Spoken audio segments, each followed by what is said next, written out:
Hello viewers, students and friends. This is Dr. Kashinath Neharkar, Assistant Professor Sri Shivaji Law College, Parbhani, and I welcome you in my YouTube channel, Law Education Volunteer Dr. Kashinath Neharkar. Friends, in this lecture we are going to discuss another important concept under Transfer of Property Act 1882, and this is vested interest. Friends, we know the Transfer of Property Act is enacted to facilitate smooth transfer of property between two persons, or to provide mechanism for smooth transfer of property between two persons without keeping any chance for future dispute. Therefore, we know the transfer of property is the transaction between two living persons, and it provides for the transfer of interest from one person to another person voluntarily and without any kind of undue influence, threat, force, etc. And as we know, after the completion of that transaction,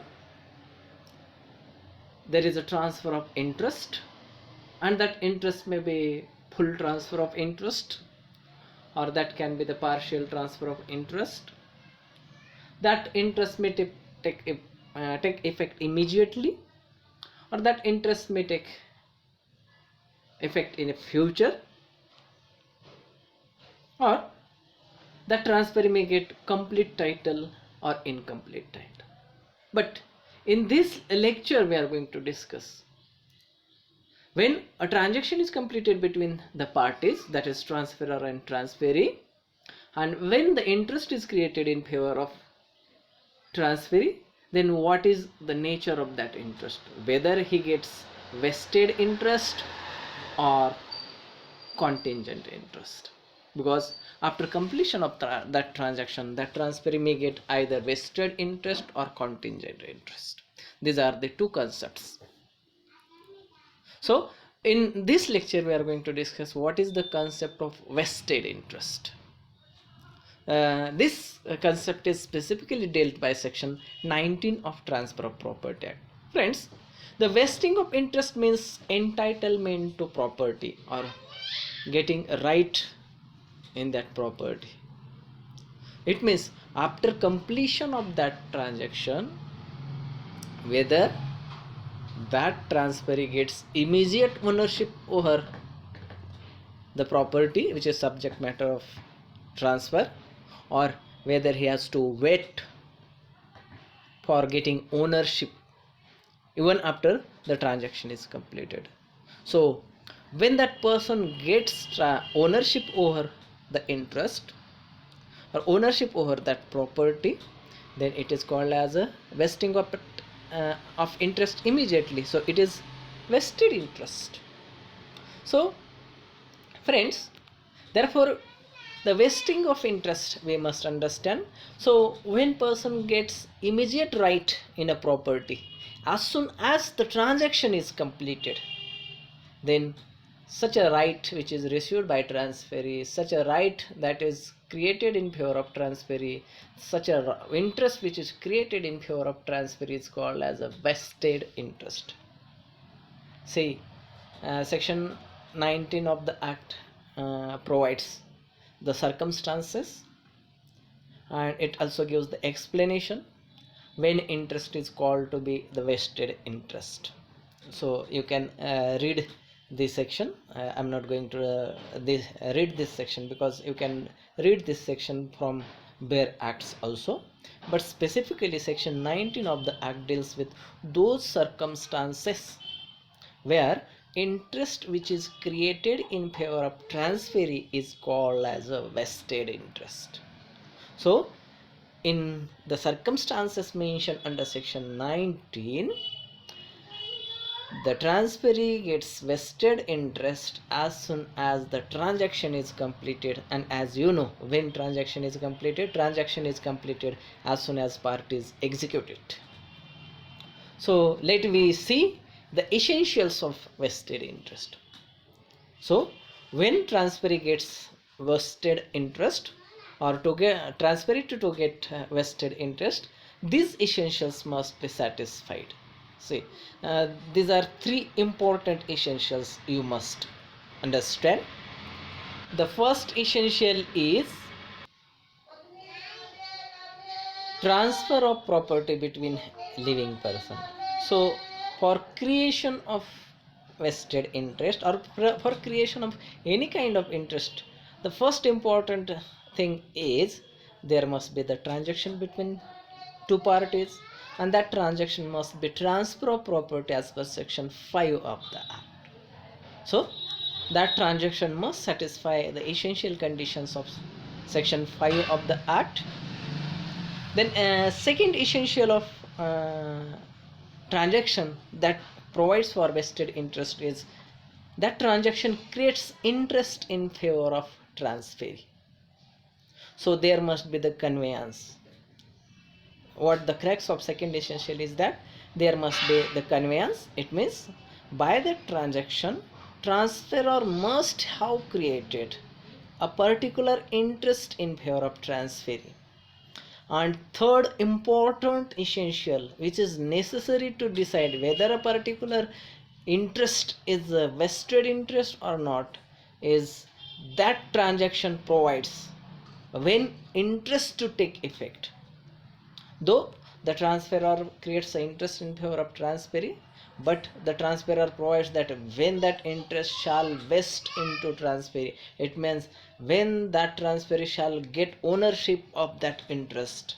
So section 19 provides these two circumstances, and when any interest is transferred under these two circumstances, and when it provides that it shall take effect under these two circumstances, then such interest is called as a vested interest. See, the first circumstance is that the transaction provides that interest to take effect with or without mentioning specific time. It means it is the intention of transferor to give that interest to transferee immediately. That is the reason why he has not mentioned the time when it shall go to transferee, or he provides specific date and time from this date it will go to transferee. This is the first circumstances. So what the interest that is created in favor of transferee is called as a vested interest. Then second circumstance that is provided by section 19 is that that transaction provides that interest to take effect by happening of an event which must happen. So this is the second circumstance where the transaction provides that ownership shall vest to transferee. Ownership of that interest shall go to transferee, and this is by happening of certain event which must happen. See, there are certain events that are certain, or its happening is certain. For example, death, or there are many things, like there are certain things. So when the transferor provides that way interest shall go to transferee on happening of such certain event, then what the interest that is created in favor of transferee is called as a vested interest. So you must keep in one mind that in vested interest, that transferee may or may not get immediate possession of that property, may get or may not get immediate possession of property. It is not important, but as soon as the transaction is completed, transferee gets the ownership of that interest, ownership to that interest. So he gets entitlement to that interest, which is subject matter of that transaction. So let me discuss some examples of vested interest. See, if you see in such examples, you can apparently see that it may not look like the vested interest, but actually it is vested. Indeed, it is vested interest. So the first interest is the postponement of enjoyment. Postponement of enjoyment. You can see the postponement of enjoyment was provided by section 14 also. The rule against perpetuity.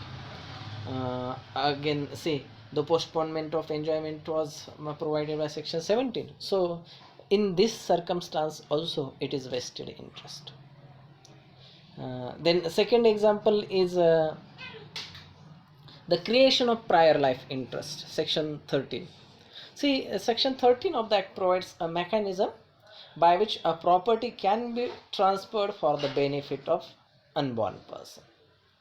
So when the transaction is according to rule under section 13, where in such circumstances the interest which is given to ultimate beneficiary is vested interest, though he has to wait for end of prior life interest which is created in favor of person who is mediator.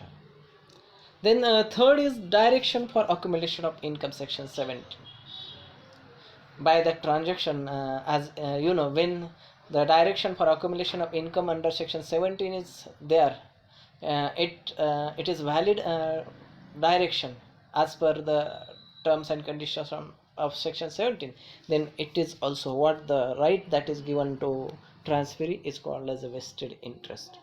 And last one is the accumulation of income, as we have discussed in section 17. So these are the circumstances where, though it looks like that the interest may not be vested interest, but indeed it is vested interest, because here as soon as the transaction is completed, the transferee gets his right.